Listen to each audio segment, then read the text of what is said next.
More than 700 years ago, a king from West Africa went on a journey. He carried so much gold that he changed the economy of entire nations along the way. His name was Mansa Musa, and he may have been the richest man who ever lived. This is the story of the Mali Empire. Our story takes place in West Africa, in a land of grasslands and great rivers. Here, along the Niger River, one of the richest empires in history would rise. The Mali Empire was founded around the year 1235. Its founder was a hero named Sundiata Keita. There is a famous legend about him. People say he was a sickly child who could not even walk. But Sundiata grew strong. He rose up, united many small kingdoms, and defeated a cruel ruler. He became the first great king, or Mansa, of Mali. His story is still told today by storytellers.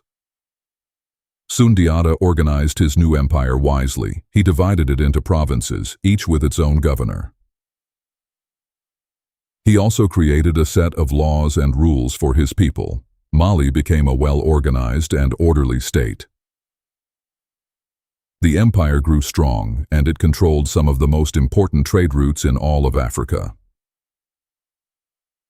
The Mali Empire grew rich because of one thing above all: trade. Mali sat between the gold mines of the south and the Great Sahara Desert to the north. Across the desert came traders looking for two precious things: gold and salt. Mali had a huge supply of gold. In fact, much of the gold in the medieval world came from West Africa. Salt was also incredibly valuable. In the hot lands of Africa, people needed salt to survive. By controlling the trade in gold and salt, the kings of Mali became extraordinarily rich. Salt was so valuable that in some places, people traded it for an equal weight in gold. Great caravans of camels carried these goods across the burning Sahara Desert.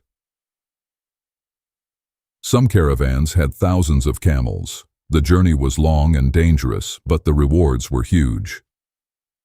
The greatest of all the Mali kings was Mansa Musa. He came to power around the year 1312. Under Mansa Musa, the Mali Empire reached its golden age. It grew enormous and fabulously wealthy. The empire was so large that it was said to take a year to travel from one end to the other. Mansa Musa was a devout Muslim. In the year 1324, he decided to make a holy pilgrimage to Mecca. This journey would make him famous across the whole world, and it was unlike anything ever seen. Mansa Musa did not travel alone. He brought a procession of tens of thousands of people. According to the old accounts, thousands of his attendants each carried bars of gold. Dozens of camels were loaded with heavy bags of gold dust. It was a river of gold crossing the desert. The procession was so grand and so rich that people along the way could not believe their eyes. On the way to Mecca, Mansa Musa stopped in the great city of Cairo in Egypt. There he gave away gold with incredible generosity. He gave it to officials, to the poor, to everyone. He spent and gave so much gold that something amazing happened. The value of gold in Egypt actually fell. His gold flooded the market. People say the price of gold in Egypt stayed low for many years afterward. One king, with one journey, had changed the economy of an entire region. Such was his wealth. But Mansa Musa's journey was about faith, not just gold. He was a deeply religious man. In the Mali Empire, Islam and older African traditions lived side by side. Mansa Musa helped Islam grow in West Africa, but he did not force it on his people.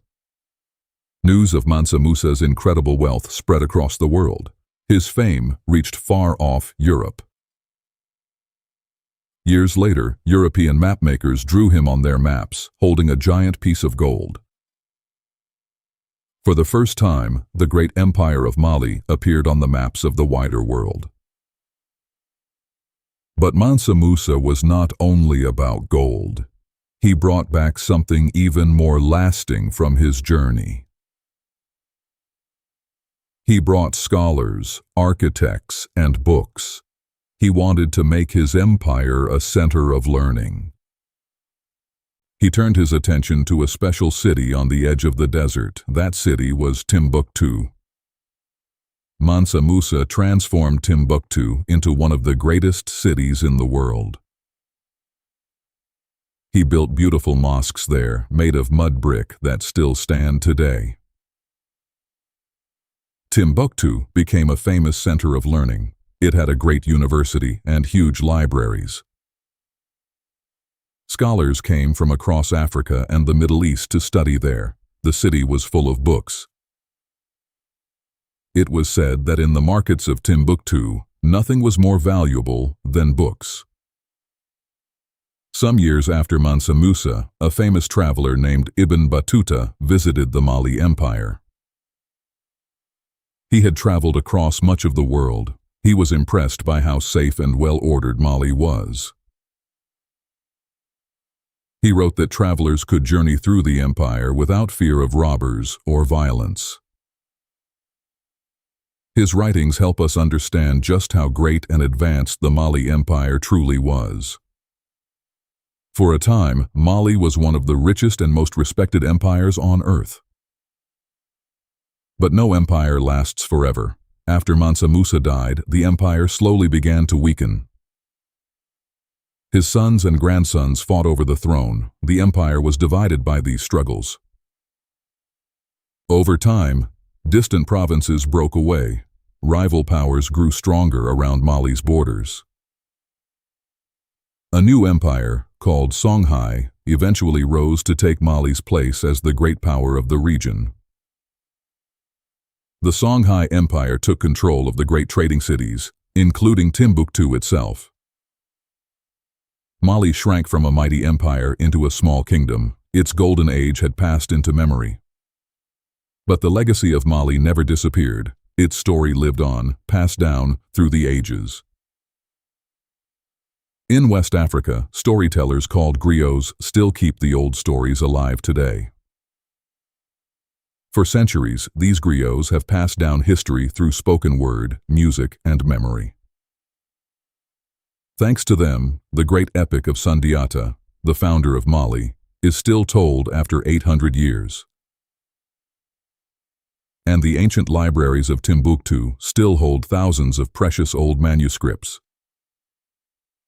The Mali Empire reminds us that great wealth, learning, and power once flourished in West Africa.